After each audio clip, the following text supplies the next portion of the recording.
ప్రేమ కలిగిన మా తండ్రి, గడిచిన కొద్ది కాలం మమ్మల్ని సజీవ లెక్కలో ఉంచి దినాన్ని తండ్రి మాకు ఇచ్చినందుకు తండ్రి నీకు వందనాలు తెలియజేసుకున్నాం తండ్రి.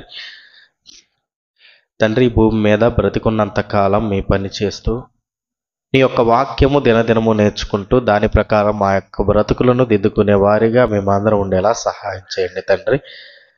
కొద్దిసేపు కొద్ది క్షణాలు మీరు మా కోసం రాయించిన బైబిల్ గ్రంథంలోని మాటలు ధ్యానిస్తుండగా ప్రతి ఒక్క మాటని కూడా అర్థం చేసుకుని అందులో ఉన్న భావాన్ని గ్రహించేవారుగా మేమందరం ఉండేలా సహాయం చేయమని నాకు సమయోచితమైన జ్ఞానమును దయచేయమని క్రీస్తునామని ప్రార్థన అడిగి వేడుకుంటున్నాం తండ్రి, ఆమేన్. కూడి వచ్చిన దేవుని పిల్లలందరికీ కూడా యేసుక్రీస్తునామమున వందనాలండి. Bachelor Bible theology first year పాఠం, మూల పాఠాల మనిషికి దేవుని పాఠాలు. మూల పాఠాల మనిషికి దేవుని పాఠాలు.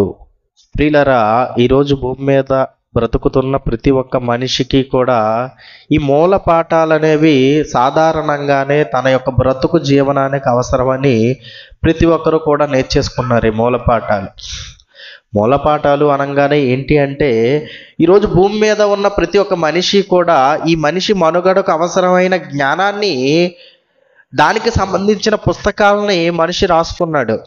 అదే మనం లోకంలో చదువుతున్నాం. ఎన్నో చదువులు మనం లోకంలో చదువుతున్నాం. అందులో మనకు కొన్ని పుస్తకాలు అనేవి కనిపిస్తుంటాయి. ఏమండి? Telugu, English, Hindi, science, social, లెక్కలు, ఇవన్నీ కూడా కొన్ని పుస్తకాలు కనిపిస్తుంటాయి. ఇదిగో లోకంలో బ్రతకాలి అంటే ఏం చేయాలంటే మినిమం కొంతైనా చదివి ఉండాలి అని మనం మాట్లాడుకుంటుంటాం. ఒక వృక్షాన్ని చూశాడు, ఒక వృక్ష శాస్త్రాన్ని మనిషి రాసుకున్నాడు. ఈ భూమి మీద బ్రతుకుతున్న మనిషి జీవన విధానాన్ని చూశాడు, దానికి అవసరమైన శాస్త్రాలని, దానికి అవసరమైన గ్రంథాలని మనిషి రాసుకున్నాడు. అవి మనిషి తరచుగా నేర్చుకోవడం, చిన్ననాటి నుంచి కూడా అవి మనుషులు ఇవి తెలుసుకోవాలి చిన్ననాటి నుంచి అని ప్రతి ఒక్క మనిషికి కూడా అభ్యసింప చేస్తున్నారండి. నిజంగా ఈరోజు మనం ఆలోచించాలి. ఈ ప్రకృతిని చూసి, ఈ ప్రకృతిలో ఉన్న వాటిని చూసి మనిషి ఈరోజు శాస్త్రాలని రాసుకున్నాడు, కానీ ఈ ప్రకృతిని చూసి నేర్చుకోవలసిన విషయాల్ని మాత్రం, అసలైన పాఠాలు మాత్రం మనిషి నేర్చుకోలేదండి. ఏ పాఠాలు నేర్చుకున్నాడు? సూర్యుడిని చూశాడు. సూర్యుడిని చూసి ఇతను నేర్చుకున్న పాఠం ఏంటి అనగానే, ఇదిగో సూర్యుడు ఉదయం అవ్వంగానే సూర్యుడు తూర్పున ఉదయిస్తాడు, పడమన్న అస్తమిస్తాడు. ఇదే కదండి చిన్నప్పుడు మనం నేర్చుకుంది. 1వ తరగతిలోనో 2వ తరగతిలోనో ఈ మాటలు ఆటోమేటిక్గా మనకి చెబుతుంటారు. ఇదిగో సూర్యుడు ఉదయం 6 దాటుతుంది అనగానే ఇదిగో తూర్పున ఉదయిస్తాడు, సాయంత్రం 6 దాటుతుంది అనగానే పడమన్న అస్తమిస్తాడు. ఇదేంటి? ఒక పాఠం మనిషి నేర్చుకున్నాడు. ఇది మూల పాఠం. కానీ దీనిలో ఉన్న దేవుని పాఠం నేర్చుకుంటున్నాడా? నేర్చుకోవట్లేదు. అయిపోయింది. ఇంకా ఆలోచిస్తే ప్రతి ఒక్క మనిషి కూడా ఈరోజు బ్రతకడానికి అవసరమైన ఆహారం అది ఏదైనా అయి ఉండొచ్చు. వరి అయి ఉండొచ్చు, గోధుమలు అయి ఉండొచ్చు, మొక్కజొన్న అయి ఉండొచ్చు, మనం తినడానికి అవసరమైన ఎన్నో రకాల ఫలాలు అయి ఉండొచ్చు, మామిడికాయ అయి ఉండొచ్చు, దానిమ్మ అయి ఉండొచ్చు. ఏ ఫలాన్ని ఒక్కసారి మనం జ్ఞాపకం చేసుకోండి, వాటి గురించి మనిషికి తెలిసిన జ్ఞానం ఏంటో తెలుసా? ఇదిగో విత్తనము భూమిలో వెయ్యంగానే అదేమైపోద్ది, కొద్ది కాలానికి మొక్కై పైకి వస్తుంది. దాని నుంచి ఏం చేయాలి నేను? ఇదిగో దాన్ని బాగా చూసుకుంటే దాని నుంచి వచ్చిన ఆహార పదార్థాలని నేను భుజించాలి. అందుకే రైతులు వర్షాకాలం రాగానే, వర్షాకాలం వస్తుందనగానే ఏమేస్తారు? వరి వేస్తారు. చక్కగా పండుతుంది. మళ్ళీ కాలం మారిందనగానే ఇంకొక మొక్కలు వేస్తుంటారు, అవి పండుతుంటాయి. అంటే మనిషికి ఇది మూల పాఠం అని మనం అనుకుంటే, మనిషికి మూల పాఠాలు తెలిసిపోతున్నాయి. ఈ భూమి మీద బ్రతకడానికి అవసరం కాబట్టి తెలుసుకుంటున్నాడు మూల పాఠాలు. మరి ఆ భూమిలోంచి మొలిచే చెట్టు నేర్పే, లేకపోతే ఏదో ఒక వృక్షం నేర్పే దేవుని పాఠాన్ని ఈరోజు ఎంతమంది నేర్చుకుంటున్నాడండి? దేవుని పాఠం గురించి ఎంతమంది ఆలోచిస్తున్నారు? ఎన్నో నక్షత్రాలు ఉన్నాయి, చంద్రుడు ఉన్నాడు, అంతే కదండి. రాత్రి అవ్వంగానే మనకు కనిపించేయండి, పగలవ్వంగానే సూర్యుడు ఎలా కనిపిస్తాడో రాత్రి అవ్వంగానే నక్షత్రాలు, చంద్రుడు మనకి కనిపిస్తుంటారు. వాటిని చూసి మనం ఏం నేర్చుకుంటున్నాం? పౌర్ణమి వచ్చింది, పౌర్ణమి వచ్చింది అనగానే 15 రోజులకు ఒకసారి పౌర్ణమి వస్తుంది, అమావాస్య వస్తుంది, ఇవి తెలుసుకున్నాడు. దాని ద్వారా వచ్చే కొన్ని మార్పులను మనిషి తెలుసుకున్నాడు తప్ప అది నేర్పించే పాఠం, సూర్య చంద్ర నక్షత్ర మండలాలు ఈ భూమి మీద ఉన్న ప్రతి ఒక్క మనిషికి నేర్పుతున్న దేవుని పాఠాన్ని ఈరోజు ఎంతమంది నేర్చుకుంటున్నారండి? ఒక్కసారి ఆలోచించండి. మనిషికి దేవుని పాఠాలు నేర్చుకునేవాడిగా మనిషి లేడండి. ఈ ప్రకృతిని అనుభవించడానికి అవసరమైన పాఠాలు మాత్రమే నేర్చుకున్నారు. ఎవరిని అడిగి, ఎవరిని కదిపి చూడండి, ఎవరిని కదిపి చూడండి. ఈ సృష్టిని ఎలా అనుభవించాలి, ఈ ప్రకృతిని ఎలా అనుభవించాలి, ఈ లోకంలో ఎలా సుఖపడాలి, ఈ లోకంలో ఎలా ఆనందపడాలి, దీని గూర్చి ఈరోజు ప్రపంచంలో ఉన్న అన్ని పుస్తకాలు కూడా దేని కూర్చున్నాయి తెలుసా? దీని గూర్చే. కానీ దేవుని పాఠాలు తెలియజేసేవిగా లేవండి. అసలు తెలుసుకుంటే, మనిషికి తెలుసుకోవాలి అన్న ఆలోచన మనిషికి వస్తే దేవుడు నేర్పించిన ఎన్నో పాఠాలు ఈ ప్రకృతిలో పెట్టినవి అప్పుడు కనిపిస్తుంటాయండి. ఏదన్నా ఒక సందర్భం గురించి ఆలోచిస్తేనే మనిషి తెలుసుకోగలడు తప్ప ఆలోచించకుండా దేని గురించి అన్నా తెలుస్తుందా? చదువు ఉంది, విద్య మనం నేర్చుకుంటున్నాం. లోకల్లో విద్య 1వ తరగతి, 2వ తరగతి, 10వ తరగతి వరకు మనం చదువుతున్నాం. ఒక్కొక్క తరగతి చదువుతుంటే మనకి తెలియని విషయాల్ని తెలియజేసి దాని గురించి ఆలోచింప చేస్తుంటాడు ఒక ఉపాధ్యాయులు. మనకి తెలుసా? పోనీ 1వ తరగతికి 2వ తరగతికి వెళ్ళినప్పుడు మనకి ఎన్నో తెలుసా? వాళ్ళు తెలుసా? తెలీదు. పదాలు తెలుసా? తెలీదు. తెలియకపోయినా ఆ పదాలు రాయించి ఆ అమ్మ, ఈ ఇల్లు అని ఆ పదాలు రాయించారు. రాయించిన తర్వాత ఇల్లు గురించి ఆలోచించో, అమ్మ గురించి ఆలోచించో, ఏగ గురించి ఆలోచించో. ఈ ఏగ అని 1వ తరగతిలో నేర్పించారు, ఏగ జీవిత చరిత్రను 10వ తరగతిలో పెట్టారు. అర్థమైందండి? ఇప్పుడు నువ్వు ఎప్పటి నుంచి ఆలోచిస్తావు ఆ ఏగ గురించి? అప్పటి నుంచి ఆలోచించు. నిదానంగా నేర్పిస్తూ ఏగ జీవిత చరిత్రది అని సమాజం నేర్పించింది.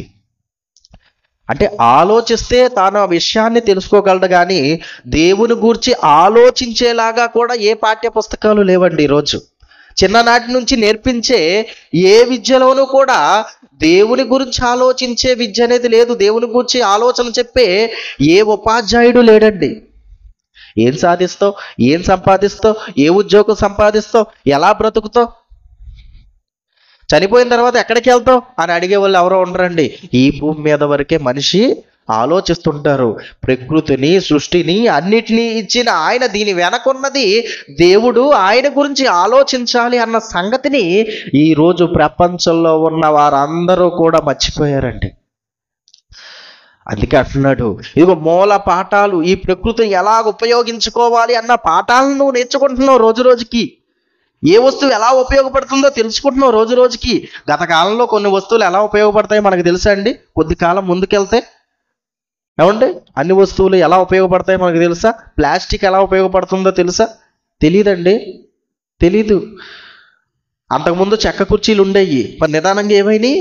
ప్లాస్టిక్ కుర్చీలు వచ్చాయి. అంటే గత కాలంలో ప్లాస్టిక్ లేదా? ఉంది, కానీ ఎందుకు తెలియలేదు వాళ్ళకి? తెలుసుకోలేదు.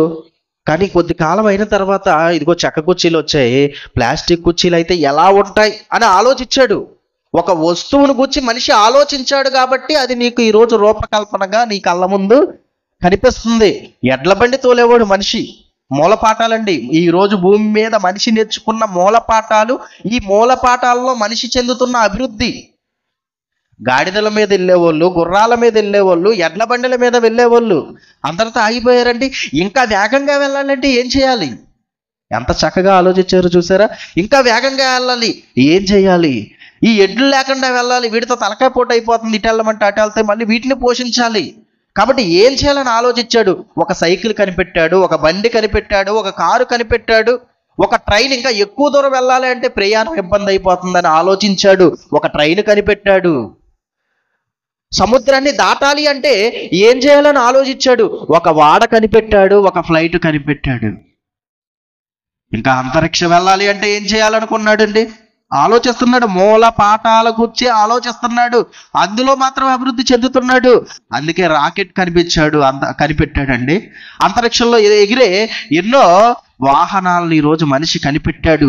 మనిషి ఆలోచించేస్తున్నాడు కాబట్టి కనిపెట్టాడు. దేవుని గురించి ఆలోచించట్లేదు కాబట్టి ఇప్పటికీ ప్రపంచానికి దేవుడు ఎవరో తెలియని పరిస్థితుల్లో ఉన్నారు. ఒకనాడున్న కాలంలో ఇశ్రాయేలీయుల్ని దేవుడు నడిపిస్తున్నప్పటికీ వాళ్ళు కూడా దేవుణ్ణి కనిపెట్టలేదు. వాళ్ళు కూడా దేవుణ్ణి పక్కన పెట్టేశారు. పక్కన పెట్టేసి ఏం చేశారు? ఇదిగో మనం ఒక దేవుణ్ణి తయారు చేసుకుందామని దేన్ని తయారు చేసుకున్నారండి? ఒక దూడను తయారు చేసుకున్నారు. అంటే దేవుడు నడిపిస్తున్నా వాళ్ళకి కూడా అర్థం కాలేదు. దేవుడు చూసారా ఇశ్రాయేల్ అవివేకత. ఈరోజు భూమి మీద ఉన్న ప్రతి ఒక్క మనుషుల యొక్క అవివేకత ఇలా మారిపోయింది. మూల పాఠాలలో మనిషి మునిగిపోయాడు. దేవుని పాఠాన్ని మనిషి తెలుసుకోలేకపోతున్నాడు. ఒక మాట చూసుకుందాం. కీర్తనల గ్రంథం 8వ అధ్యాయం 11వ వచనం. కీర్తనల గ్రంథము 8వ అధ్యాయం 11వ వచనం.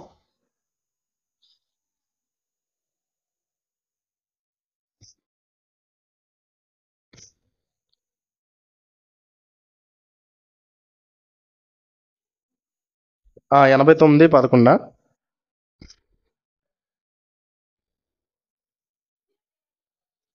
భూమి నుండి సత్యము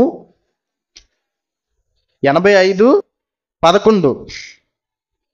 భూమిలో నుండి సత్యము మొలుచును, ఆకాశములో నుండి నీతి పారజూచును చెబుతున్నాడండి. మనకేం తెలుసు? భూమిలో నుండి ఏం మొలుస్తుందని మనకు తెలుసు.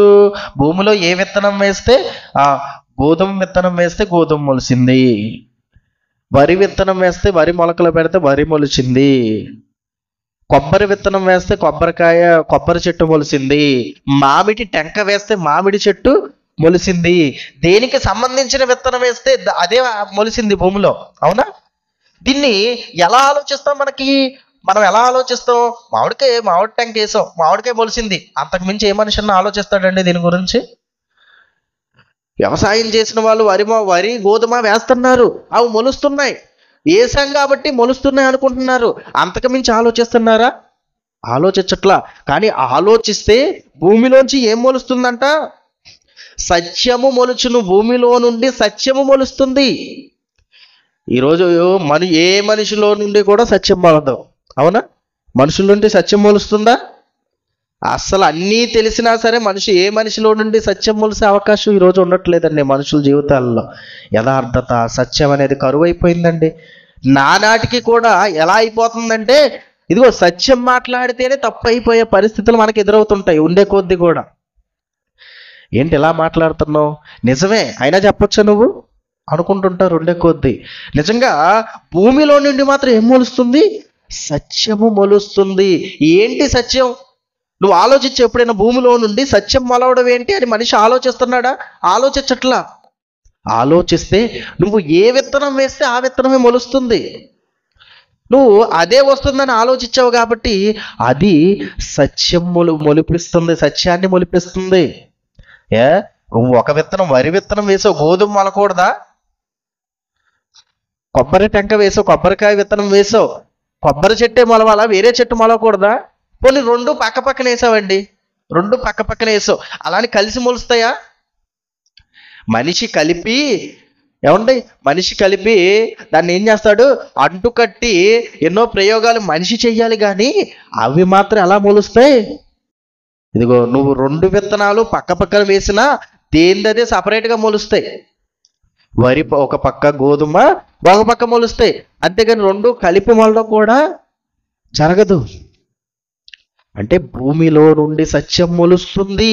నువ్వు ఏది విత్తుతున్నావో అదే పైకొస్తుంది. భూమిలో నుండి సత్యం మొలుచును, ఆకాశములో నుండి నీతి పారజూచును. ఆకాశంలో ఏముందంట? నీత. ఆకాశంలో నీతి నీకు కనిపిస్తుంది. ఈరోజు ఈ భూమి మీద ఉన్న ఏ మనిషి కన్నా ఆకాశంలో ఉన్న నీతి కనిపిస్తుందా? కనిపించదండి. ఏం కనిపిస్తుంది ఆకాశంలో? ఆకాశం వైపు చూడంగానే పగలైతే సూర్యుడు కనిపిస్తాడు, మేఘాలు కనిపిస్తాయి. రాత్రి అయితే నక్షత్రాలు కనిపిస్తాయి, చంద్రుడు కనిపిస్తాడు. అంతేగాని నీతి కనిపిస్తుందా మనిషికి? దేవుడు చెప్తున్నాడండి, నీతి కనిపిస్తుందని చెప్తున్నాడు దేవుడు. నీతి కనిపిస్తుంది. కానీ మనిషి బేసిక్ నాలెడ్జ్ అంటారు, మూల పాఠాలంగా బేసిక్ దగ్గర ఆగిపోయాడు. ఈ నక్షత్రాలు వీటి దగ్గర ఆగిపోయాడు. ఒకవేళ చూస్తే ఏంటి నీతి? ఇదిగో సూర్యుడు ఉదయిస్తున్నాడు, అస్తమిస్తున్నాడు, తన పని చేస్తున్నాడు. నక్షత్రాలు నిత్యము కూడా నక్షత్రాలే కానీ, నక్షత్ర మండలాలే కానీ, ఈ భూమే కానీ, చంద్రుడే కానీ, ఈ సృష్టి అంతా కూడా దాని పని అది చేసుకుంటూ పోతుంది. అదేంటి, దానికి దేవుడు అప్పచెప్పిన పనిని చేస్తుంది. అందుకే ఏమన్నాడు, నీతి పారజూచుచున్నది. ఏమండి, ఎన్నోసార్లు మనం మాట్లాడుకున్నాం, పైనుండి ఏం పడుతుంది, వర్షం పడుతుంది. ఏమనుకున్నారు, ఇది ఆకాశం నుండి పారజూచే దేవుని నీతిది. ఈ భూమి మీద మనుషులు బ్రతకడానికి అవసరమైన నీరు ఇదిగో భూమిలోంచి పైకి వెళ్తుంది, పైనుండి ఆకాశం నుండి మళ్ళీ భూమి దగ్గరగా వస్తుంది. ఎవరికి అర్థమైంది దేవుని నీతి? ఎవరికి అర్థమైంది ఒకసారి ఆలోచించండి. దేవుడు నేర్పుతున్న పాఠాలండి, ప్రకృతి ద్వారా దేవుని పాఠాలు ఇవి. ఈ పాఠాలు నేర్చుకునే పరిస్థితుల్లో ఏ మనుషులు కూడా లేరండి. అలాగే సామెతల గ్రంథము 20:27 నిజంగా మనిషి బ్రతుకుతున్నాడు, ఈ ప్రకృతిని అనుభవిస్తున్నాడు అంటే దాని వెనక ఉన్నది ఎవరో తెలుసా? దేవుడండి. దాని వెనక ఉన్నది దేవుడు. కానీ ఆ దేవుణ్ణే మనిషి మర్చిపోయాడు. అక్కడ ఏమంటున్నాడు తెలుసా? నరుని ఆత్మ యెహోవా పెట్టిన దీపము. ఏంటంట, మనం ఇప్పుడు బ్రతుకుతున్నాము, మనం చలిస్తున్నాము, మనం ఉనికి కలిగి ఉన్నామంటే ఏంటి కారణం? యెహోవా పెట్టిన దీపము నరుని ఆత్మ. నాకు కళ్ళున్నాయిగా చూస్తున్నాను అనుకుంటున్నావా? నాకు నోరుందగా మాట్లాడుతున్నాను అనుకుంటున్నావా? నాకు దేహం ఉందగా దీంతో సుఖపడుతున్నాను అనుకుంటున్నావా? ఇవన్నీ ఉన్నా, కళ్ళు ఉన్నా చూడలేవు దేవుడు పెట్టిన దీపం లేకపోతే. చెవులు ఉన్నా వినలేవు దేవుడు పెట్టిన దీపం లేకపోతే. నీ శరీర అవయవాలన్నీ బాగున్నా చలించలేవు దేవుడు పెట్టిన, యెహోవా పెట్టిన దీపమైన ఆత్మ లేకపోతే. ఆయన పెట్టిన ఆత్మ ద్వారా ఈరోజు సృష్టిని అంతటినీ కూడా నువ్వేం చేస్తున్నావు? పరిశీలించి కొన్ని సంగతులు నేర్చుకుంటున్నావు. కానీ ఈ సృష్టిని ఇచ్చిన దేవుని గూర్చిన పరిశీలన ఎక్కడుంది మనిషికి? దేవుని గూర్చిన పాఠాల గురించి ఆలోచించే జ్ఞానం ఎక్కడుందండి మనిషికి? లేదండి, మర్చిపోయాడు దేవుణ్ణి. కానీ మన కళ్ళ ముందు కనిపిస్తున్న సృష్టి మాత్రం ఏం చేస్తుంది తెలుసా? నిత్యము దేవుణ్ణి జ్ఞాపకం చేయడానికే ప్రయత్నిస్తుందండి. నిత్యము ప్రయత్నిస్తున్నా గ్రహించని మనిషి హృదయాన్ని బట్టి ప్రకృతి ఏమనుకుంటుందో దేవుడు రాయించాడు. ఇర్మియా గ్రంథము 12:4. ఇర్మియా గ్రంథము 12:4. భూమి ఎన్నాళ్ళు దుఃఖింపవలను? ఎన్నాళ్ళు దుఃఖిస్తుందండి? ఎప్పుడు ప్రారంభమైందో తెలుసా అండి భూమి యొక్క దుఃఖం? ఏదేను తోటలో ఆదాము అవ్వలు ఎప్పుడైతే సర్పము మాట విని మోసపోయారో అప్పుడు ప్రారంభమైందండి భూమి యొక్క దుఃఖం. ఎప్పుడు? 1000 సంవత్సరాల క్రితం. పోనీ కొద్ది కాలమైంది, దుఃఖం పోయిందా? పోలేదు. రోజు రోజుకి మనుషులు చేస్తున్న క్రియల వల్ల ఈ భూమికి రోజు రోజుకి ఏం పెరిగిపోతుంది? దుఃఖము పెరిగిపోతూనే ఉంటుంది. భూమి ఎన్నాళ్ళు దుఃఖింపవలెను అంటున్నాడండి. ఎన్నాళ్ళు దుఃఖిస్తాం? ఎవరి వల్లన్నా మనం ఆలోచించండి. ఈ భూమి మీద ఉన్న ఏ బాధ వల్లన్నా ఎన్నాళ్ళు దుఃఖించగలం? కొద్ది కాలమే కదండి. ఆ తర్వాత అది పోతుంది. మన జీవితాల్లో ఎన్నో బాధలు వస్తుంటాయి కదా, ఎన్నో రోగాలు వస్తుంటాయి కదా. ఎన్నాళ్ళు దాంతో నువ్వు బాధపడతావు ఆలోచించు. ఒక జ్వరం వస్తుంది. ఈ రోజు ఉన్న కాలంలో చాలా మందికి, మనలోనే ఎంతో మంది అనారోగ్య పరిస్థితులతో బాధపడుతున్నారు. నిజంగా జ్వరం వచ్చింది, ఒక రోజు ఉంది, 2 రోజులు ఉంది, ఒక వారం రోజులు ఉంది, అంతేనా? ఆ బాధ పోతుందా? తర్వాత ఆ బాధ ఉంటుందా నీకు? ఆ బాధ పోగానే ఎంత ఆనందపడతావు? బాధ ఉంది, బాధ వచ్చింది, ఏంటి బాధ అనుకుంటావు, ఏంటి కష్టం అనుకుంటావు, ఏంటి పరిస్థితి అనుకుంటావు. ఆ బాధ పోయింది. పోయిన తర్వాత ఆనందపడుతున్నావు నీ జీవితంలో. అలాగే ఆర్థికపరమైన సమస్యలు వస్తుంటాయి. ఏమంటే ఆర్థికపరమైన సమస్యలు, ఎందుకంటే ఈ భూమి మీద బ్రతుకుతున్నప్పుడు ఎన్నో ఇబ్బందులు మనుషుల జీవితాల్లో రాక తప్పవు. ఏమంటే ఏదో ఒక సమస్య వచ్చింది, ధన రూపాన నీకు ఏదో అప్పు చేసావు. ఎన్నాళ్ళు ఉంటుంది అది? జీవితాంతం ఉంటుందా? తీరిపోతుందా? ఒకనొక పరిస్థితి వచ్చాగా, ఒకనొక సమయం వచ్చాగా తీరిపోతుంది. అలాగని ముందు ఉండదు, ఆ తర్వాత కూడా ఉండదు. ఒకనొక పరిస్థితి, ఒకనొక కాలం వచ్చిన తర్వాత 1 సంవత్సరానికో 2 ఏళ్లకో నీకున్న అప్పు తీరిపోతుంది. అంటే నీకున్న బాధ కొద్ది కాలానికి ఏమైపోతుంది? నీకున్న బాధ కొద్ది కాలానికి నీకున్న దుఃఖం తీరిపోతుంది. అంటే మనిషికి వచ్చిన రోగము కొద్ది కాలానికి నయమైపోయి ఆ యొక్క బాధ అనేది తీరిపోతుంది. మనిషికి వచ్చిన ఏ సమస్య అయినా ఒక్కసారి ఆలోచించండి. 10th క్లాస్ ఫెయిల్ అయిపోయాడు, అలానే ఫెయిల్ అయిపోయి ఉంటాడా? తర్వాత రాస్తాడు, పాస్ అవుతాడు. పాస్ అయినప్పుడు ఏమైపోద్ది? ఆ బాధ తీరిపోతుంది. అంటే మనిషికి వచ్చిన ఏ కష్టమైనా సరే ఏమవుతుంది? కొద్ది కాలం తర్వాత. నీకు వచ్చిన ఏ దుఃఖమైనా సరే కొద్ది కాలం తర్వాత పోతుంది, తర్వాత ఆనందంగా మారిపోతుంది. మళ్ళీ వస్తుంది, మళ్ళీ పోతుంది. కానీ భూమి పరిస్థితి అలాంటిది కాదండి. భూమి పరిస్థితి ఎలాంటిది? ఆనందపడే పరిస్థితి, ఆనందం దుఃఖం రెండు వస్తున్నాయి అని ఎక్కడ రాయించలా. ఏమొస్తుంది భూమికి? భూమి ఎన్నాళ్ళు దుఃఖించవలెను, దుఃఖమే. ఎందుకు? ఎవరు మంచోళ్ళు లేరు కదండి భూమి మీద. ఎవరు దేవుని గురించి తెలుసుకున్న వారు లేరు కదండి. ఎవరు ఈ భూమి మీద, ఈ భూమి మీద ఉన్న వస్తువులను పరిశీలిస్తున్నారు, వృక్షాలను పరిశీలిస్తున్నాడు, పైగా జంతువులను పరిశీలిస్తున్నాడు.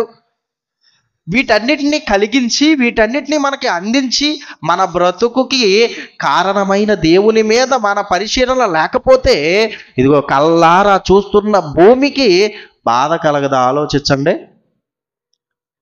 ఈ భూమి మీద మనం చేస్తున్న పాపాల నిమిత్తం మనం బ్రతుకుతున్న బ్రతుకును బట్టి భూమి అప్పటి నుంచో దుఃఖిస్తుందండి. సృష్టి ఏకగ్రీవంగా మూలుగుచున్నది, ప్రసవ వేదన పడుతుంది. రాయించాడు దేవుడు, మనకు అర్థం అవ్వాలని రాయించాడండి. తర్వాత కూడా అందుకే భూమి ఎన్నాళ్ళు దుఃఖింపవలెను, తర్వాత దేశమంతటిలోని గడ్డి ఎన్నాళ్ళు ఎండిపోవలెను. ఏమంటున్నాడండి? దేశమంతటిలోని గడ్డి అంట ఇదిగో నీ బ్రతుకును బట్టి ఏమైపోతుంది? ఎండిపోతుంది. పచ్చదనమే లేకుండా పోతుంది. నీకు అర్థం అవ్వాలి. పచ్చదనం లేకుండా పోతుందంటే దాని అర్థం ఏంటి? దాని పరిస్థితి బాగోలేదు అని. ఇప్పుడు మనుషులు అందరూ బాగున్నారు అనుకోండి, ఏమంటాం? పచ్చగా ఉన్నారు అనుకుంటాం. ఇప్పుడు గడ్డి ఎండిపోతుంది అంటే దాని అర్థం ఏంటి? బాగోట్లేదు. ఇదిగో గడ్డి ఎన్నాళ్ళు ఎండిపోవాలి. అతడు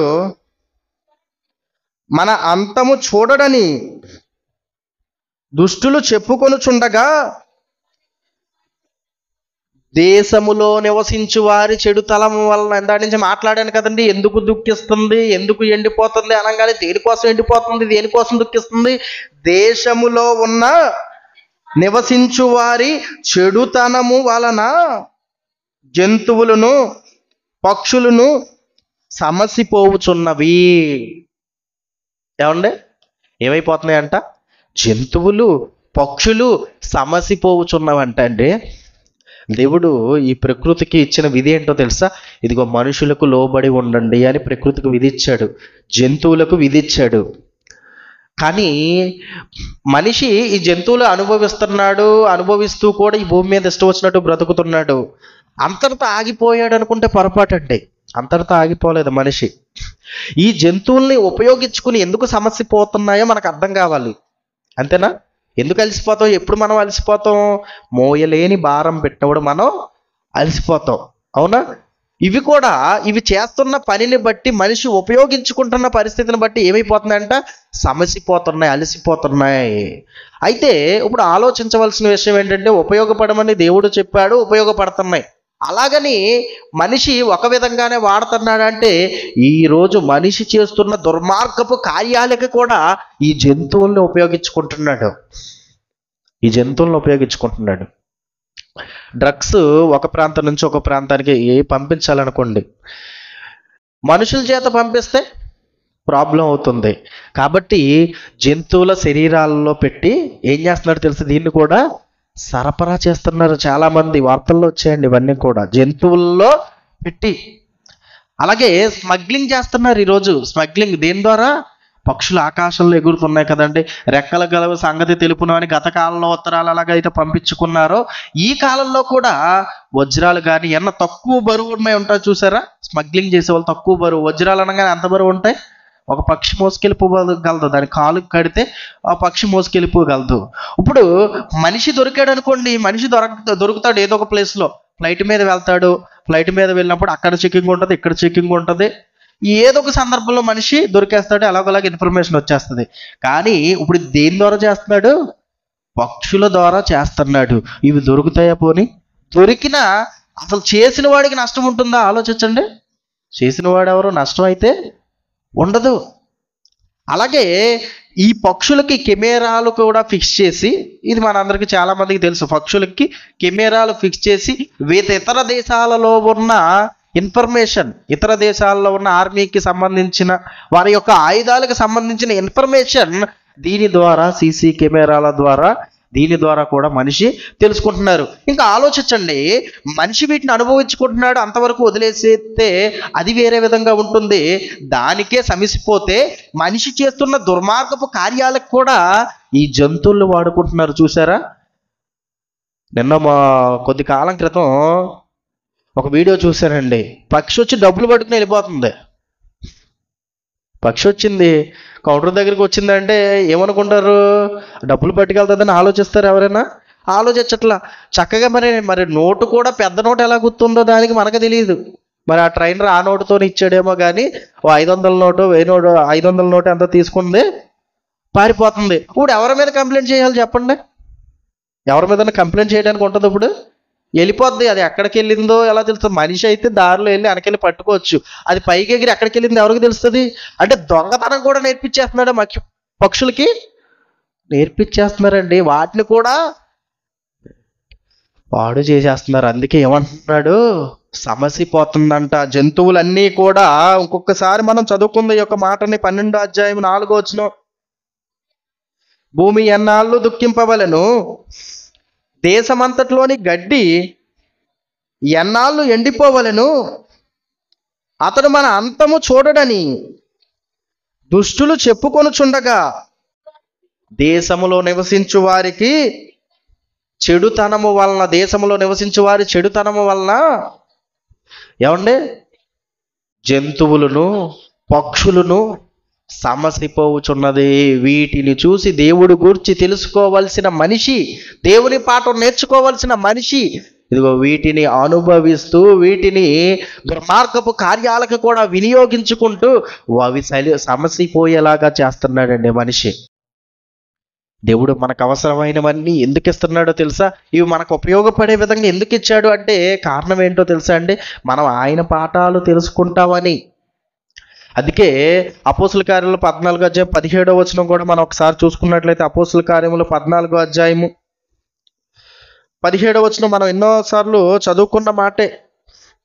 అయినను ఆయన ఆకాశము నుండి మీకు వర్షమును ఫలవంతములైన ఋతువులను దయచేయచ్చు, ఆహారం అనుగ్రహించుచు ఉల్లాసముతో మీ హృదయములను నింపుచు, ఏమంటే మేలు చేయుట చేత తన్ను గూర్చి సాక్ష్యము లేకుండా చేయలేదని బిగ్గరగా చెప్పాను. ముందు మాట్లాడుకున్నాగా ఆకాశము నుండి ఏమొస్తుంది? నీతి పారజూచుచున్నది, భూమిలో నుండి సత్యము మొలుచుచున్నది అని. ఇవన్నీ దేనికి? నువ్వు భూమి మీద ఆనందపడ్డానికి, నువ్వు భూమి మీద సంతోషపడ్డానికి ఆయన ఆకాశం నుండి వర్షము, ఫలవంతములైన ఋతువులు దయచేస్తున్నాడు. చక్కటి కాలాలు దయచేస్తున్నాడు. వేసవకాలం, శీతాకాలం, ఏమండి వర్షాకాలం అని ఈ కాలాలని బట్టి, ఈ కాలంలో వచ్చే ఫలాల్ని, ఈ కాలంలో వచ్చే ఋతువుల్ని బట్టి నువ్వు ఆనందపడుతున్నావు కదా. ఈ కాలాల్ని దేవుడు దయచేస్తున్నాడు. అంతేకాక ఇదిగో ఉల్లాసముతో, ఇదిగో ఆహారము అనుగ్రహించుచు ఉల్లాసముతో ప్రతి ఒక్క హృదయాలు నింపుచున్నాడండి. కొన్ని ప్రాంతాలు చూసినప్పుడు ఆనందపడతావు, కొన్ని ఆహార పదార్థాలు తిన్నప్పుడు ఆనందపడతావు. ఈ భూమి మీద నీకు ఎదురవుతున్న కొన్ని సందర్భాల్లో నువ్వు ఆనందపడతావు. నీ యొక్క ఆనందంతో నీ యొక్క హృదయాన్ని నింపుతుంది ఎవరో తెలుసా? దేవుడండి. నిన్ను ఆనందంతో నింపాడు. ఆయనకి ఆనందపరిచేవాడిగా మాత్రం మనిషి లేకుండా పోయాడండి. మళ్ళీ ఆనందంతోనే నింపుతున్నాడు. అవును, అంతే కదండి. మనం అందరం మధ్యాహ్నం భోజనం చేసి వచ్చాం ఇక్కడ, అవునా? అందరూ భోజనం చేసి వచ్చారా? మధ్యాహ్నం, ఇప్పుడు కాదు, ఇప్పుడు భోజనం చేశారా? ఇప్పుడు టిఫిన్ చేసాం, భోజనం చేశారా? ఇప్పుడు వెళ్ళాక మళ్ళీ ఏం చేస్తారు? భోజనమో టిఫినో ఏదో ఒకటి చేస్తారు. తినంగానే ఏమనుకుంటావు? చాలు ఈరోజు పేకలదా తినేసా అని తినంగానే నువ్వు ఆనందపడతావు. నీ హృదయం ఆనందపడుతుంది. బయటికి వెళ్తావు, ఇంట్లో ఉంటావు, వేడిగా ఉంటుంది, బయటికి రాగానే చల్లగా ఉందనుకో, ఎంత ఆనందపడుతుంది నీ హృదయం. బయట బాగుంది అనుకుంటావు. వరుసగా వారం రోజులు వర్షం వచ్చింది, ఎండ రాగానే మళ్ళీ ఏమొస్తుంది నీకు? ఆనందంతో నీ హృదయం నిండిపోతుంది. అంటే ఆనందంతో నీ హృదయం నిండుతుంది అంటే దాని వెనక ఎవరున్నారు? వర్షం వచ్చినప్పుడు కొద్ది కాలం ఆనందపడతావు, ఎండ వస్తున్నప్పుడు ఆనందపడతావు, చలి వేస్తున్నప్పుడు ఆనందపడతావు. అవునా? కాలాన్ని బట్టి ఇవి మారుతున్నప్పుడు నీ హృదయంలో పుట్టే ఆనందాన్ని, దాన్ని ఆనందంతో నింపే దేవునికి మాత్రం, దేవుని హృదయంలో మాత్రం ఆనందం నింపేలాగా ఒక్క రోజన్నా నేను బ్రతుకుతానని ఎవరైనా ఈరోజు అనుకుంటున్నారండి? ఒక్కరోజు అనుకోవట్లేదండి. ఎప్పుడూ మన పనులే, ఎప్పుడూ మన ఆశలే, ఎప్పుడూ మన కోరికలే కదండి. దేవుడు ఏం చెప్పాడు తెలుసా? ఇదిగో ఈ మూల పాఠాలలో నువ్వు మునిగిపోయావు. ఇదిగో దీని ద్వారా దేవుని పాఠాలు నువ్వు నేర్చుకోవాలి. దేవుని పాఠాలు నేర్చుకోవాలి. దీని వెనకున్న దేవుని గురించి నువ్వు తెలుసుకోవాలి. హెబ్రీయులకు రాసిన పత్రిక 5వ అధ్యాయం 12వ వచనం. హెబ్రీయులకు రాసిన పత్రిక 5వ అధ్యాయం 12వ వచనం. కాలమును బట్టి చూస్తే మీరు బోధకులుగా ఉండవలసిన వారై ఉండగా దేవోక్తులలో మొదటి మూల పాఠములను ఒకడు మీకు మరలా బోధింపవలసి వచ్చెను. ఏమంటున్నాడండి? ఏమంటున్నాడు? ఇప్పుడు దాకా లోకంలో ఉన్నవారు, లోక చదువుల గురించి ఆలోచించిన వారి గురించి ఇప్పుడు దాకా మనం కొన్ని మాటలు తెలుసుకున్నాం. ఇప్పుడు క్రైస్తవుల గురించి, దేవుని గురించిన జ్ఞానం నేర్చుకున్న వారి దగ్గరికి వచ్చాడు దేవుడు, మాట్లాడుతున్నాడు. కాలమును బట్టి చూస్తే మనం ఎంతకాలం అయింది సంఘానికి వచ్చి? సంవత్సరాలు అయిన వారు ఉన్నారు, సంవత్సరం అయిన వారు ఉన్నారు. అవునా? ఒక మనిషి దేవుని వాక్యం నేర్చుకొని దేవుని వాక్యం చెప్పడానికి ఎంతకాలం పడుతుంది? కొద్ది కాలం సరిపోద్ది. పోను ఒక సంవత్సరం, ఒక 2 ఏళ్ళు సరిపోద్ది అనుకుంటే, మరి అంతకు మించి ఉన్న వాళ్ళు ఉన్నారా? ఉన్నారు. మరి ఉన్నా సరే దేవుడు ఏమంటున్నాడు వాళ్ళని? కాలమును బట్టి చూస్తే మీరు ఏమైపోవాలి? మీరు బోధకులుగా ఉండవలసి ఉన్నది. కాలాన్ని బట్టి మీరు ఏమైపోవాలి? బోధకులుగా మారాలి. ఒకళ్ళిద్దరు అన్నారా? ఒకసారి ఆలోచించు. ఇంకొకసారి మనం ఆ రెఫరెన్స్ చదువుదాం. 5వ అధ్యాయం 12వ వచనం. కాలమును బట్టి చూస్తే మీరు బోధకులుగా ఉండవలసిన వారై ఉండగా దేవోక్తులలో మొదటి మూల పాఠములను ఒకడు మీకు మరలా బోధింపవలసి వస్తుందేంటి? కాలాన్ని బట్టి చూస్తే మీరు బోధకులు అయిపోవాలిగా. సంవత్సరాలు దేవుని సన్నిధిలో మీరు ఉన్నప్పుడు మీరు ఏమవ్వాలి? బోధకులు అవ్వాలి. మరి బోధకులు అవ్వలేకపోతున్నారు అంటే ఏంటి కారణం? అంటే మీకు దేవుడిచ్చిన కాలాన్ని ఏం చేస్తున్నారు? అంతేనా? దేవుడిచ్చిన కాలాన్ని ఏం చేస్తున్నాం మనం? బోధకులుగా రోజు రోజుకి మారలేకపోతున్నాం అంటే దాని అర్థం ఏంటి?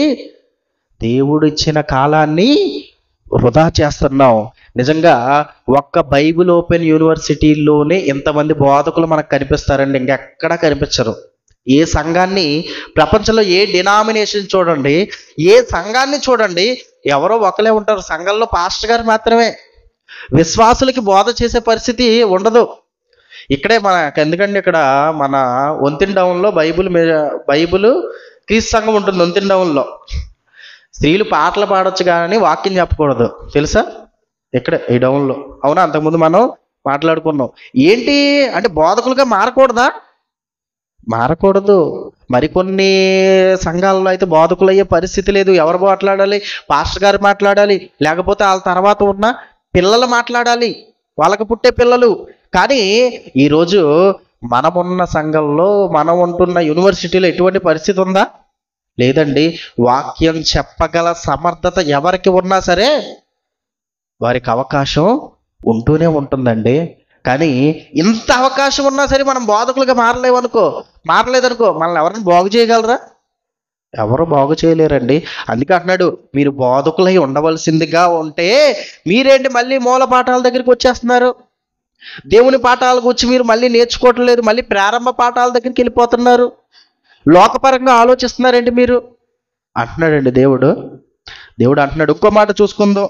6వ అధ్యాయం, హెబ్రీయులకు రాసిన పత్రిక 6వ అధ్యాయము 1వ వచనం. కాబట్టి నిర్జీవ క్రియలను విడిచి మారు మనసు పొందుటయు దేవుని అందలి విశ్వాసమును బాప్తిస్మములను గూర్చిన బోధయు, హస్త నిక్షేపణమును, మృతుల పునరుద్ధానమును, నిత్యమైన తీర్పును అను పునాది మరలా వేయక క్రీస్తును గూర్చిన మూలోపదేశములు మాని సంపూర్ణుల మగుటకు సాగిపోవాలి. నువ్వు కాలాన్ని బట్టి నువ్వు బోధకునిగా మారలేదనుకో, మళ్ళీ ఎక్కడికి వచ్చేస్తావు? ఫస్ట్కి వచ్చేస్తావు. 1వ తరగతి చదివాడు, 2వ తరగతి చదివాడు, స్కూల్కి వెళ్ళి చదువుతున్నాడు, బాగానే ఉంది. 10th క్లాస్ అయిపోయింది. 10th క్లాస్ అయిపోయాక వాళ్ళు మర్చిపోయాడు అనుకో, ఏమంటావాడిని నువ్వు? గజనీ అంటావు. అంతేనా? వాళ్ళు మర్చిపోయాడు, గజనీ అంటావు. పదాలు ఇంకేం గుర్తుండట్లా, ఏమనుకోవాలి అతను కూర్చి? మళ్ళీ నీకు వాళ్ళు ఎవడైనా నేర్పుతాడు? బుద్ధున్నోడు ఎవరైనా 10th క్లాస్ చదివి 10th క్లాస్ పాస్ అయి నువ్వు వెళ్ళావు, వాళ్ళు నేర్పించండి అంటే ఏమనుకుంటాడు? ఏమండి, ఏ స్కూల్లో ఉన్న టీచర్ అయినా సరే వాళ్ళు నేర్పించండి, ఎలా నాకు రావట్లేదంటే ఏమనుకుంటాడు టీచరు? వెంటనే వేసే డైలాగ్ ఏంటి? ఎద్దులా ఎదుగో, ఈ మాత్రం 4 మొక్కలు గుర్తుపెట్టుకోలేవా? నీ పిల్లలకి చెప్పే నీకు పుట్టితే నీ పిల్లలకి నేర్పించే పరిస్థితిలో ఉండాలి నువ్వు. అది మానేసి ఇంకా నువ్వు అంటావేంటి? నువ్వు పదాలు పద్యాలు అంటావేంటి? 10th క్లాస్ అయిపోయింది, ఇంటర్కి ఇంకా నువ్వు డెవలప్ అవ్వాలి, దినదినము కూడా నువ్వు నేర్చుకోవాలి. మళ్ళీ మూల పాఠాల దగ్గరికి వస్తే నీకు తెలిసి ఉండాలి. ఆల్రెడీ మూల పాఠాలు నువ్వు నేర్చుకున్నావుగా, మళ్ళీ మర్చిపోతావు నువ్వు కంటిన్యూషన్ చేయకపోతే. 10th క్లాస్ చదివిన తర్వాత మానేసి స్కూల్కి వెళ్ళిన ఏ ఒక్కరినన్నా ఒకసారి, క్షమించండి, మానేసి పనికి వెళ్ళినా ఏ ఒక్కరినన్నా ఒకసారి వాళ్ళ దగ్గరికి వెళ్ళి మాట్లాడి చూడండి. 10th క్లాసే చదివింది అయినా సరే అతను నేర్చుకున్న చదువు ఉంటుంది అతని దగ్గర. పనికి వెళ్ళిన తర్వాత ఏమీ ఉండవండి, చదువు అన్నీ కూడా నిదానంగా ఏమవుతాడు? మర్చిపోతాడు. ఇది కూడా అంతే, దేవుని వాక్యం కూడా అంతే. తెలుసుకున్నావు, బాప్తీసం గురించి తెలుసుకున్నావు, బాప్తీసం తీసుకున్నావు. దేవుని పని గురించి తెలుసుకున్నావు, దేవుని పని చేస్తున్నావు. కొన్ని వాక్యాలు నువ్వు నేర్చుకున్నావు, ప్రారంభ పాఠాలు. చనిపోతే వెళ్ళబోయే లోకాల గురించి తెలుసుకున్నావు. ఇవన్నీ కూడా తెలుసుకున్నావు, బాగానే ఉంది. మూల పాఠాలలోనే మునిగిపోయి తర్వాత చేయవలసిన పని, తర్వాత నువ్వు బ్రతకవలసిన బ్రతుకు, తర్వాత నువ్వు దేవుని గురించి నేర్చుకోవలసిన సంగతులు అవన్నీ నేర్చుకోకుండా పక్కన పెట్టేసావు అనుకో, ఏమైపోతావు? నువ్వు కూడా ఉన్న మూల పాఠాలు కూడా నువ్వు మర్చిపోతావండి. ఈరోజు మనుషులు ఎలాగో, లోకల్లో ఉన్నవారు ఎలాగో ఇవే మూల పాఠాలను నేర్చుకుంటున్నారు. 10th, ఇంటర్, డిగ్రీ చదివేసుకున్న వృక్షాల గురించి, జంతువుల గురించి నేర్చుకుని అవి ఎలా ఉపయోగపడుతున్నాయో నేర్చుకుంటున్నారు, దేవుణ్ణి మర్చిపోతున్నారు. మరి దేవుని వాక్యం తెలుసును నువ్వేగా వాళ్ళకి గుర్తు చేయాలి దేవుణ్ణి. ఇదిగో నువ్వు నేర్చుకుంటున్న జ్ఞానం ఎక్కడితో తెలుసా? బైబిల్ గ్రంథంలో దేవుడు ఎప్పుడో రాయించిన జ్ఞానం ఇది అని ఎవరు చెప్పాలి? దేవుని జ్ఞానం నేర్చుకునే మనమే చెప్పాలి కదండి. చివరికి ఈ మాటను చూసుకుని మనం ముగించుకుందాం. కొలస్సీ పత్రిక 2వ అధ్యాయం 20వ వచనం.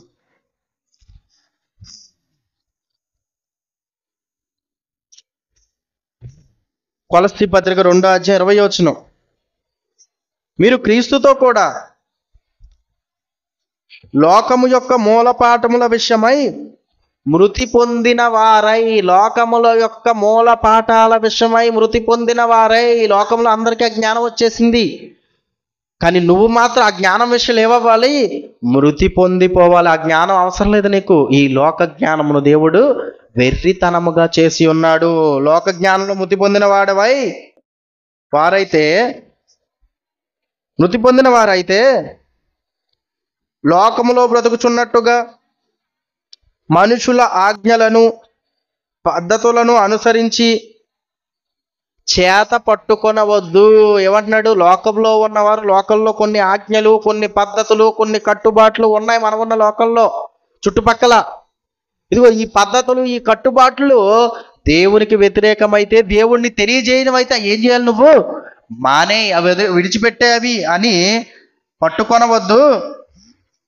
రుచి చూడవద్దు, ముట్టవద్దు అను విధులకు మీరు లోబడనేలా అవన్నీ వాడుకొనుట చేత నశించిపోవును. అట్టివి స్వేచ్ఛారాధన విషయములోను, వినయ విషయములోను, దేహశిక్ష విషయములోను జ్ఞాన రూపకమైనవి ఎంచబడుచున్నవే జ్ఞాని శరీరేచ్ఛ నిగ్రహములలో విషయంలో ఏ మాత్రము ఎన్నిక చేయదగినవి కావు. ఏమంటున్నాడు? ఇదిగో నువ్వు దేవుని కోసం బ్రతకడానికి దేవుని గూర్చి తెలియజేసేవి కావు. వాటిని నిన్నేం చేయమంటున్నాడు? లోకములో ఉన్న జ్ఞానాన్ని నువ్వు విడిచిపెట్టాయి, ముట్టుకోకూడదు, చూడకూడదు అని లోకల్లో ఆ రోజున్న కాలంలో కొలసీలో ఉన్న సంఘములో కొన్ని పద్ధతులు లోకల్లో ఉన్నాయి. వాటిని చెప్తున్నాడు. మరి ఈరోజు ఎన్నో ఇలాంటివి ఉన్నాయి లోకల్లో ఉన్న పద్ధతులు. ఏంటి అందులో మనకి ఎన్నోసార్లు జ్ఞాపకం ఉన్న పద్ధతే. అప్పుడే దేవుడు ఏంటి? ఇది లోకల్లో ఉన్న పద్ధతే. ఎప్పుడు కావాలి దేవుడు? వయసు అయిపోయిన తర్వాత దేవుడు. ఇది లోకల్లో అందరూ చేస్తున్న పద్ధతి, అందరూ ఆచరిస్తున్న పద్ధతి. ఇటువంటి పద్ధతులు లోకల్లో ఎన్నో ఉన్నాయి. అవన్నీ కూడా నిన్నేం చేయమంటున్నాడు? విడిచిపెట్టేసి దేవుని కూర్చిన మూల పాఠాలు, ఈ ప్రకృతిని చూసి ఎన్నో పాఠాలు దేవుడు తెలియజేస్తానే ఉన్నాడు రోజు రోజుకి. నువ్వు తెలుసుకో, నీ చుట్టూ ఉన్న వారికి తెలియజేయి. అంతేగాని లోకములో ఉన్న మూల పాఠాల్లో మునిగిపోయి ఆ మూల పాఠాల వైపే మక్కువ చూపి ఇదిగో దేవుని పాఠాన్ని మర్చిపోయేవారిగా మనం ఉండకూడదు. దేవుడు ప్రతి ఒక్క సందర్భం చూసి, ఈ ప్రకృతిని చూసి ప్రతి ఒక్క పాఠాన్ని మనకి నేర్పిస్తున్నాడు. అదే మనకి ఏమంటే కీర్తన గ్రంథం 19వ అధ్యాయం మొదట్లో కూడా మనకు ఆ మాటలు కనిపిస్తాయి. కీర్తన గ్రంథం 19వ అధ్యాయం మొదట్లో కూడా ఆకాశములు దేవుని మహిమను వివరిస్తున్నాయి, అవి పని చేస్తున్నాయి. అంతరిక్షం ఆయన చేతి పనిని ప్రచురవ చేస్తుంది, పగటికి పగలు బోధ చేస్తుంది, రాత్రికి రాత్రి జ్ఞానము తెలుపుతున్నవి.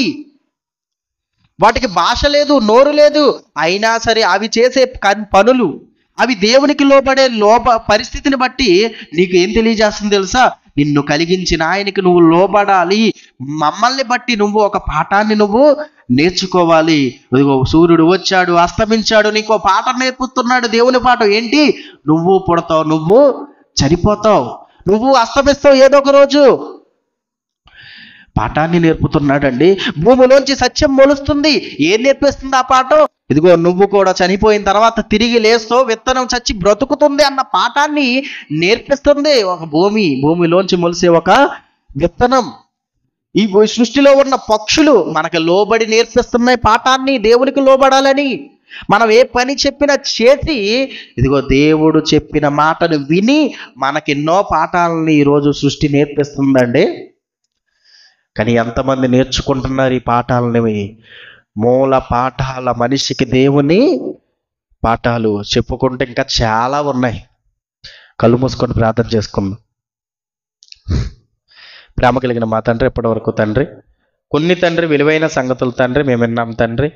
విని వదిలేసేవారుగా కాక విన్న ప్రతి మాటను గురించి ఆలోచించేవారిగా ఎన్నో పాఠాలు తండ్రి ఇప్పటి వరకు తండ్రి నేర్చుకున్న మూల పాఠాల మనిషికి దేవుని పాఠాలు అన్న ఒక విలువైన అంశాన్ని నేర్చుకున్నాం తండ్రి. ఎంతోమంది లోకములో ఉన్న పాఠాలను చూసి వాటి గురించి ఆలోచించి మిమ్మల్ని మర్చిపోయి మీరు నేర్పిస్తున్న పాఠాలు, మా యొక్క బ్రతుకులకు అవసరమైన పాఠాలు, చనిపోయిన తర్వాత నిత్య జీవం తీసుకెళ్లే పాఠాలను తండ్రి ఎంతోమంది గ్రహించలేకపోతున్నారు తండ్రి. కొద్ది వారంగా ఈ పాఠాలను మేము విని నిత్య జీవం చేరేవారుగా మేము ఉండేలా సహాయం చేయండి తండ్రి. తండ్రి యొక్క సంఘాన్ని జ్ఞాపకం చేసుకోండి, ఈ సంఘాన్ని నడిపిస్తున్న ఉదయ్ గారిని జ్ఞాపకం చేసుకోండి తండ్రి. ఆయుష్ని, ఆరోగ్యాన్ని దయచేయండి తండ్రి. దూర ప్రాంతం వెళ్ళారు అన్నయ్య గారు, ఆయన ప్రయాణంలో మీరు తోడే నడిపించమని వేడుకుంటున్నాం తండ్రి. అదేవిధంగా ఈ సంఘంలో తండ్రి ఎంతోమంది అనారోగ్య పరిస్థితుల్లో బాధపడుతున్నారు తండ్రి. భార్గవి సిస్టర్ గారే కానీ, సమయాల గారి మిస్సెస్ గారు సిస్టర్ గారే కానీ, ఇంకా దుర్గారావు గారే కానీ, అలాగే ఉదయ్ గారికి కుమారుడు అభిషిక్తే కానీ ఎంతోమంది అనారోగ్య పరిస్థితుల్లో బాధపడుతున్నారు తండ్రి. వాళ్ళందరినీ జ్ఞాపకం చేసుకోండి తండ్రి. నీ పనిలో ఉంటూ నీ కోసం బ్రతికేవారు తండ్రి జ్ఞాపకం చేసుకొని మీ చిత్తమైతే ప్రతి ఒక్కరికి కూడా మరొక అవకాశాన్ని దయచేయమని వేడుకుంటున్నాం తండ్రి. అలాగే ఎంతమంది అయితే దేవుని గూర్చిన కార్యాలు చేస్తూ దేవుని ఎడల ఆసక్తి కలిగి సువార్తను ఎంతమంది అయితే ప్రకటిస్తున్నారో వాళ్ళ జ్ఞాపకం చేసుకోండి. మరింతగా దేవుని జ్ఞానంలో వృద్ధి చెందించమని కోరుకుంటున్నాం తండ్రి. క్రీస్తు నామం నీ ప్రార్థన అడిగి వేడుకుంటున్నాం తండ్రి. ఆమేన్. మన తండ్రి అయిన దేవుని ప్రేమ, ప్రభువైన యేసుక్రీస్తు వారి కృప, పరిశుద్ధాత్మ దేవుని అన్యోన్య సావాసం ఎప్పుడు ఎల్లప్పుడూ సదాకాలం అందరికీ తోడే నడిపించును గాక. ఆమేన్.